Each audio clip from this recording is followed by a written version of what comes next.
Hello, and welcome to Cindy's Corner. It's getting close to President's Day, so thought we would do a President's book today.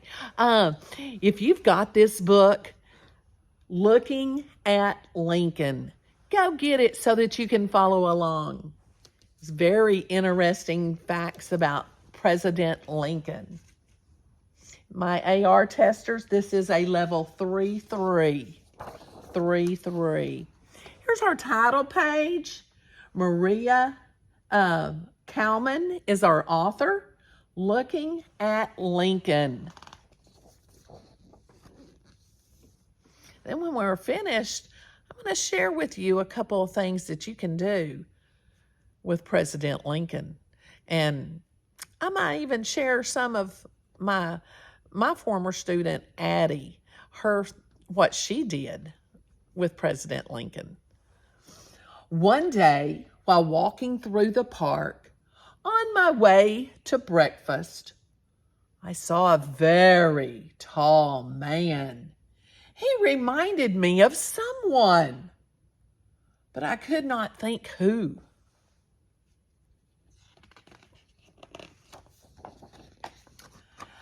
At the coffee shop, I ordered pancakes. They were delicious.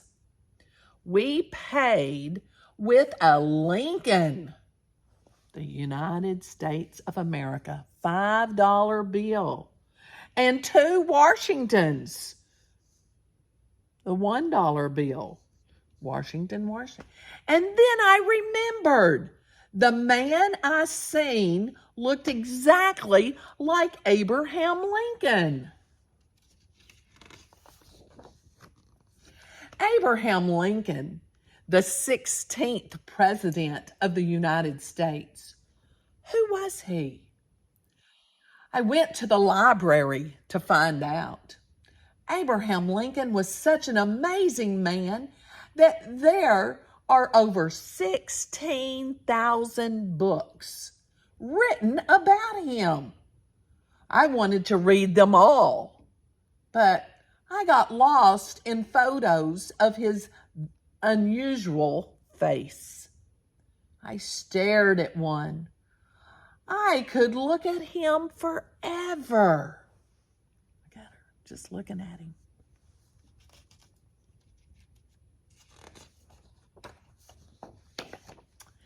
He was born in a small log cabin in Kentucky on February the 12th,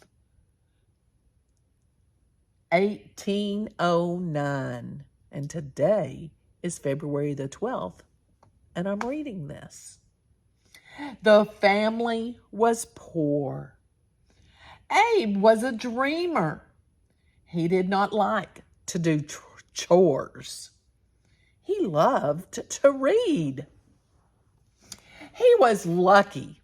His stepmother loved him like crazy, and he adored her. She looks so stern, but she let him dream and read as much as he wanted.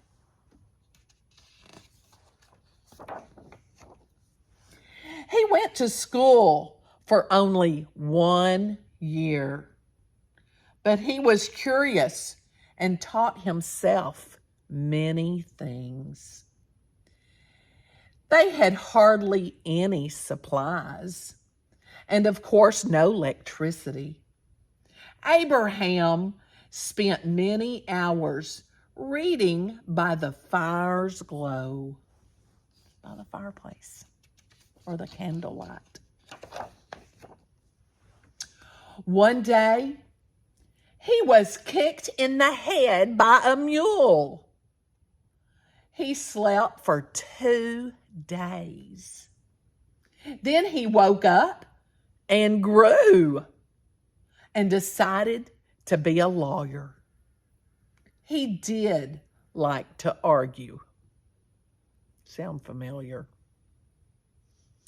He lived in Springfield, Illinois, and got a reputation as a smart and honest man.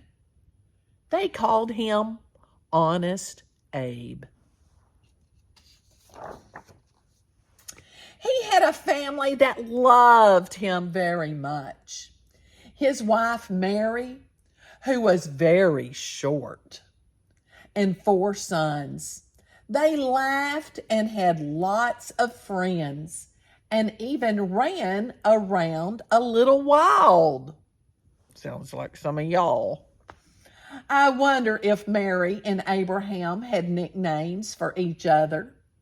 Did she call him Linky? Did he call her Little Plumpy? Maybe. Abe worked hard and became interested in the government. He decided he would run for president. And on March the 4th, 1861, he was inaugurated President of the United States. On the day he was elected, I bet Mary had his favorite vanilla cake. Maybe he forgot to eat his slice. He was often too busy thinking to eat. Lincoln wore a very tall hat. With his hat, he was 7 feet tall. He wrote many notes and stuffed them inside his hat. What was he thinking about? All those notes up in his hat? He was thinking about democracy, the Declaration of Independence, and the Constitution created by the founders of our country. He was thinking about freedom and doing good for mankind. And maybe he was also thinking about getting a birthday present for his little son. Maybe a whistle or pickup sticks. What did he love? He loved his dog, Fido. I think Fido was cross-eyed. His eyes were crossed. He loved apples, Cox's orange pippins, white pippins, winesap, and Benoni. He always had an apple on his desk. He loved music. He loved Mozart, especially his opera, The Magic Flute.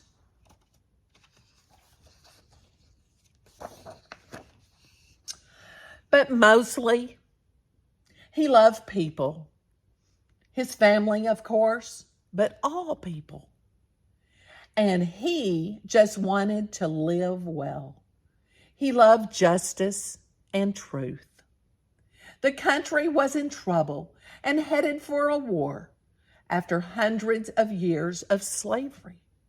People were saying enough. They were courageous people who fought for liberty, like Sojourner Truth and Frederick Douglass, who had been a slave until he ran away to the North. Both of them met with Lincoln and spoke of plight of slaves. Lincoln hated slavery and wrote to a friend, "If slavery is not wrong, nothing is wrong." During his presidency, he issued an Emancipation Proclamation. Can you say that? Emancipation Proclamation. The first official step toward freeing millions of slaves. It was a difficult time to be president. The southern states, the Confederacy, wanted their own country where slavery was allowed. Lincoln said, no, we must stay one country. The northern states, the Union, believed that slavery should be abolished, and so they went to war. In a museum, I saw the uniform of one of the first soldiers killed in the Civil War. Here is a bullet hole at the point of his heart. There were 14 brass buttons on the front of his tunic. One was shot away. 13 brass buttons remain. The soldier's name was Elmer Ephraim Ellsworth. Terrible things happened in the war.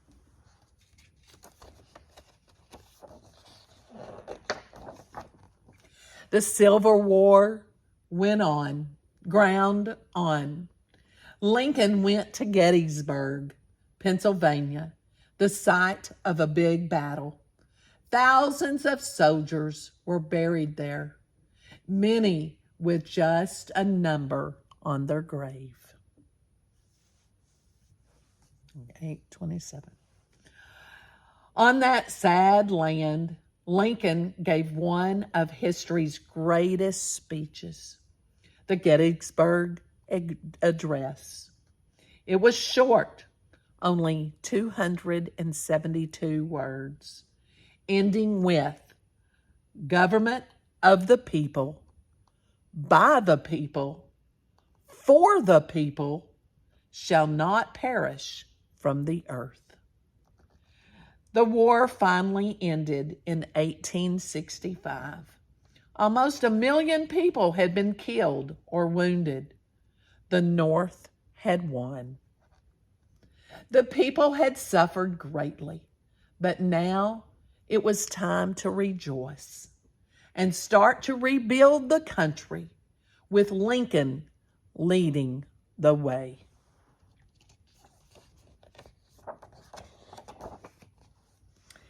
But it was not to be. After the agony of the war, Lincoln wanted to lighten the mood.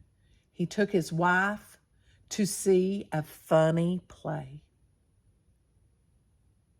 During the play, he was shot, marked by a wretched man who did not want slavery to end. Lincoln had been rocking in his chair.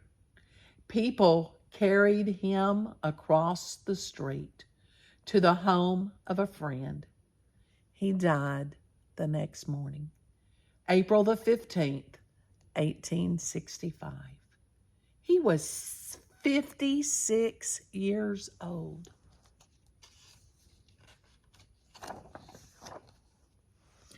The news spread. People across the land wept with grief for their fallen leader. But a great man is never really gone. Abraham Lincoln will forever, and if you go to D.C. in the spring, you can walk through. Let's see, Abraham Lincoln will live forever. If you go to Washington, D.C. in the spring, you can walk through the cherry blossoms and visit him. Walk through all the cherry blossoms, and then they have at his memorial, you can read the words he wrote near the end of the war, with malice toward none, with charity for all. And you can look into his beautiful eyes. Just look. Sitting up. It's in the Lincoln Memorial. And if you go to Washington, you can see that. And his hat, let me find a picture. His hat, do y'all know what that hat's called? It's called a stovepipe. Stove. Right here. Big old tall hat. That's called a stovepipe. Because you know, back in the day, they had a pipe that came up from their stove. And so they called it the stovepipe. Isn't that a great book about Lincoln? And what I want to say is this, and Addie from Port Lavaca, she did one of these. This, we used popsicle sticks, and we colored them brown, and we made a little window, and we put a penny there because Abraham Lincoln is on the penny. Here's the door. We put a tree here, and we could put cherry blossoms on it. And, of course, we got to have a stovepipe because that's his hat that he wore. But his first home was a log cabin. So we made a log cabin. And I didn't do too well on my drawing. But you can look here. We got a stovepipe. And his face was long. Got more wrinkles. Mine's a little more round, but his was longer. And then his body. You can always draw Abraham Lincoln. Got to do your swirls for his beard. He's got the Gettysburg dress. And then he always wore black. If you do those, share them with me in the comments. And I want to see what you think of President Lincoln. What do you remember from looking at the book or reading the book? What is something that stuck out in your mind? What was he best known for? What was his nickname? Tell me in the comments if you remember his nickname. I hope you enjoyed this book as much as I did. And today's his birthday. So we can say, happy birthday, Honest Abe. I hope you enjoyed it. And most important, go ahead and hit that thumbs up. Subscribe so you can share me with your friends. Share Cindy's Corner. I'm looking for my subscribers out there. I'm going to have a special yell out for you. And don't forget, give somebody a hug and tell them you love them.